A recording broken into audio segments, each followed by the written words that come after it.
What's up, what's up? Welcome back to Pie TV, the SFE Fantasy Football Week 6 in review. This week, Aaron Rodgers shows us why we picked him so high. Phillip Rivers shows us why we shouldn't have picked him at all. And Peyton Manning shows us why he's still a fantasy super stud.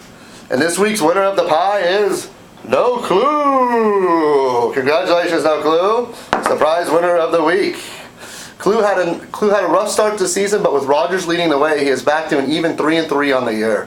No Clue downs last week's winner of the pie, the Unagis, by a score of 174 to 96 points. Clue plugs in Denarius Moore and gets rewarded with a 23-point performance.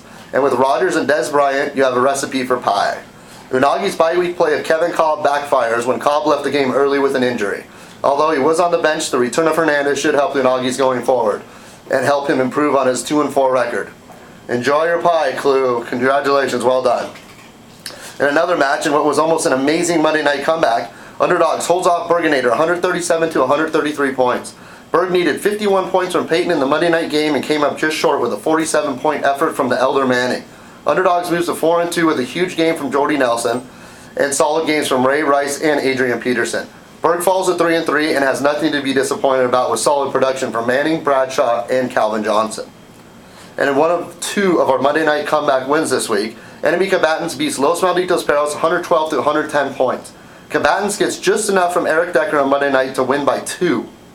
Combatants now has 2 consecutive 2-point wins, and we all have to wonder if the close matches will catch up to him by the end of the season. Perros was led by Vic Fitzgerald and Tampa Bay D, but it just wasn't enough, and he falls to 3-3. Combatants gets 38 from the Mad Bro Tom Brady in his victory to move to 5-1 on the season and stay atop of the standings. In the second Monday night comeback, Panda Attack uses the power of McGahee to shut down his computer compadre game over man by a score of 114 to 107 points. With names like Andrew Hawkins, Kyle Rudolph, and Andrew Luck on the attack squad, you would just have to sit there and say, at the beginning of the year. But if you saw that roster at the beginning of the year, you would have said, sorry, bro. But the attack is a veterano, and he is at 3-3. Game Over is at 3-3 as well after a loss, but he gets solid points from Spiller, AJ Green, and Percy Harvin. Killer Time was able to hold off Matt Schaub in the Sunday late game and beat Just Win Baby 123 to 103 points. Killer Time gets the much needed win and improves to 2-4, while the Baby falls to the bottom with a 1-5 record. Sean Green's monster game and some help from Big Ben carried Killer Time to victory lane, while the Just Win had a couple bright spots with Welker and the Atlanta D coming through for him. And in the match that could have been, the Rookies beats One Hard Rammer 105 to 76 points. The Rammer falls to 2-4 and deserves it, with leaving more points on his bench than he had in his starting lineup. He benches Gates and Britt and puts in Hartline and Antonio Brown to seal the deal. Rookies rolls to 4-2, carried by Romo Foster and Roddy White. In Week 6 Fantasy Love Affair game of the week, the Broncos beats up on the Shit Weasels 125 to 92 points. Broncos moves to 4-2 and the Weasels moves to 3-3.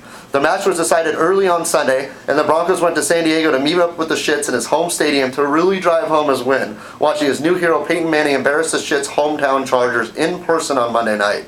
The Bruising Broncos heard it from the crowd early in the game, but got his sweet revenge when the Broncos made Rivers their little personal interception factory in the second half.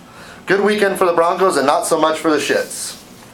And in this week's honorable mentions, Sean Green, who knew you had it in you? Nice work, 3 touchdowns. It looks like Rodgers is rolling, and it was just a small hiccup for RG3. Jordy is the man, and what to make of Greg Jennings going forward. Is Gates back for good? And a special shout out to Peyton for coming back and doing shit like he did last night.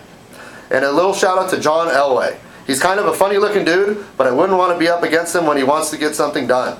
The guy seems to get it done and gets what he wants. And here's to an injury-free and sleeper-filled season to you all. Remember, the first game's on Thursday. Happy waiver wire hunting. Woo!